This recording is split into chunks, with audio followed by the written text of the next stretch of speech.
Reserve ছাড়ালো ৪৩ billion dollar. মহামারীর বছরেই বাংলাদেশের বিদেশি মুদ্রার সঞ্চয়ন ৪৩ বিলিয়ন ডলারের মাইলফলক অতিক্রম করেছে। বুধবার দিন শেষে বাংলাদেশ ব্যাংকের রিজার্ভের পরিমাণ দাঁড়িয়েছে ৪৩.১৭ বিলিয়ন মার্কিন ডলারে, যা অতীতের যে কোনো সময় সবচেয়ে বেশি। এই খবরে সন্তোষ প্রকাশ করে অর্থমন্ত্রী আহম মুস্তফা কামাল বলেছেন, নতুন বছরের শুরুতে জাতির জন্য একটি অত্যন্ত সুখকর ঘটনা ঘটতে চলেছে।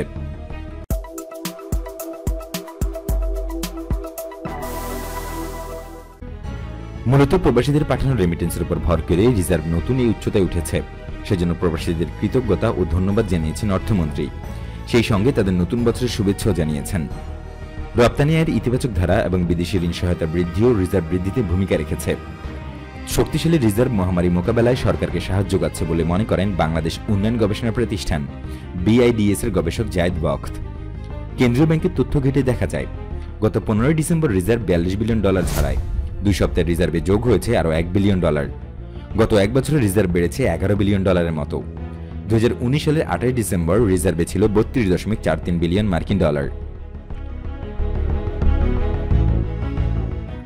বর্তমানে রিজার্ভ দিয়ে প্রতি মাসে 4 বিলিয়ন ডলার হিসেবে প্রায় 10.5 মাসের বেশি সময়ের আমদানি ব্যয় মেটানো সম্ভব। বাংলাদেশ, ভুটান, ভারত, ইরান, মিয়ানমার, নেপাল, পাকিস্তান, শ্রীলঙ্কা ও মালদ্বীপ এই 9টি দেশ বর্তমানে আকুর সদস্য। এই দেশগুলো থেকে বাংলাদেশ যেসব পণ্য আমদানি করে তার বিল 2 মাস পর পর আকুর মাধ্যমে পরিশোধ করতে হয়। আন্তর্জাতিক মানদণ্ড অনুযায়ী একটি দেশের কাছে অন্তত 3 মাসের আমদানি ব্যয় মেটানোর সমপরিমাণ বিদেশি মুদ্রার মজুদ থাকতে হয়। বাংলাদেশ ব্যাংকের কর্মকর্তারা বলেছেন, আগামী জানুয়ারি মাসের প্রথম সপ্তাহে আকুর নভেম্বর-ডিসেম্বর মাসের বিল পরিশোধ করতে হবে। তার আগ পর্যন্ত রিজার্ভ 43 বিলিয়ন ডলারের উপরেই থাকবে।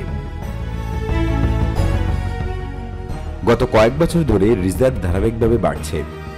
10 বছর আগে 2009-10 অর্থ বছরের জুন শেষে রিজার্ভের পরিমাণ ছিল 10.75 বিলিয়ন মার্কিন ডলার। 2013-14 অর্থ বছর শেষে সেই রিজার্ভ 20 বিলিয়ন ডলার ছাড়ায় 30 বিলিয়ন ডলার অতিক্রম করে গত বছরের অক্টোবরে। চলতি বছরের 30 জুন সেই রিজার্ভ বেড়ে 36 বিলিয়ন ডলারে ওঠে। অক্টোবরের 8 তারিখে ছড়ায় 40 বিলিয়ন মার্কিন ডলার। মহামারীর মধ্যেই চলতি অর্থ বছরের প্রথম মাস জুলাইয়ে 2.6 বিলিয়ন ডলারের রেমিটেন্স এসেছিল দেশে, যা এযাবৎকালে সর্বোচ্চ। চলতি ডিসেম্বর মাসের 29 দিনে 191 কোটি 20 লাখ ডলারের রেমিটেন্স এসেছে।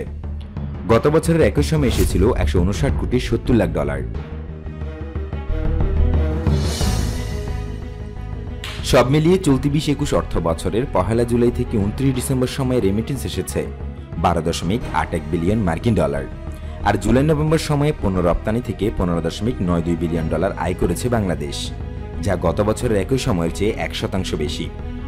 এই 5 মাসে 198 কোটি ডলারের বেশি বিদেশি ঋণ পেয়েছে দেশটি, যা গত বছরের একই সময়ের চেয়ে 28.24% বেশি।